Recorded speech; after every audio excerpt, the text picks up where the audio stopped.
Papahabain daw niya yung buhok sa ibabaw. Kaya gusto niya pagupitan yung gilid lang, pero gusto niya manipis. Kaya ang gagawin natin dyan, ipipade natin ito nang hindi masyadong mataas yung baseline, pero yung pagbawas sa paikot ay ninipisan natin para kapag gusto niyang iporma yung ibabaw, okay na okay pa rin. Pag gusto niya ng talian ay okay na okay pa rin. Kaya kung saan yung sukat ng pinakang side part nito, hanggang dun yung sukat na gupit na ating gagawin.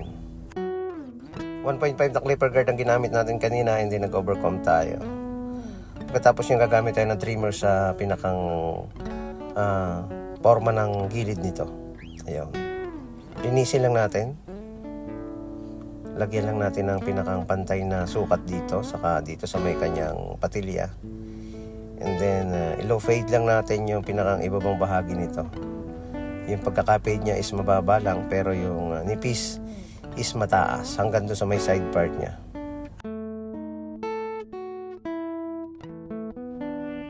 Bagong kulay yung kanyang buhok, kaya kung makikita natin may mga dark area. Kasi dun sa pagkakakulay ng kanyang buhok, may part na hindi masyadong nakuha yung ilalim. Pero okay naman sa ibabaw.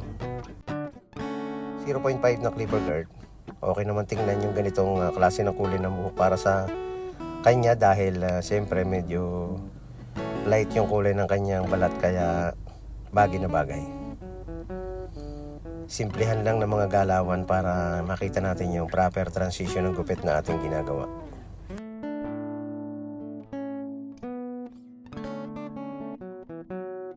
Habang hindi pa masyadong mahaba yung buhok niya sa ibabaw, pwede mo pa siyang lagyan ng pamadap ng mga hair product para naman maayos at malinis.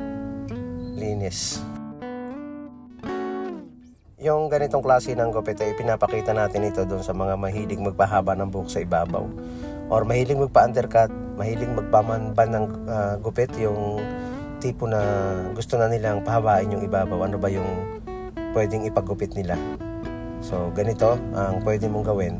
Panipisan mo yung gilid kahit medyo mataas, kung saan yung kabilang side part, doon mag-e-end yung pagnipis ng iyong gupit.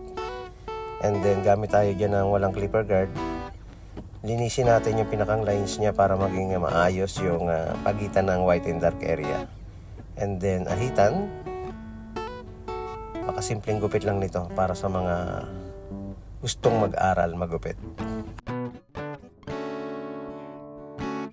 Ayun, yan yung result na ginawa natin. Hindi na natin binawasan yung ibabaw. Nilagay natin ng konting hair product para okay na okay. Nakaporma pa rin habang nagpapahaba siya ng kanyang buhok.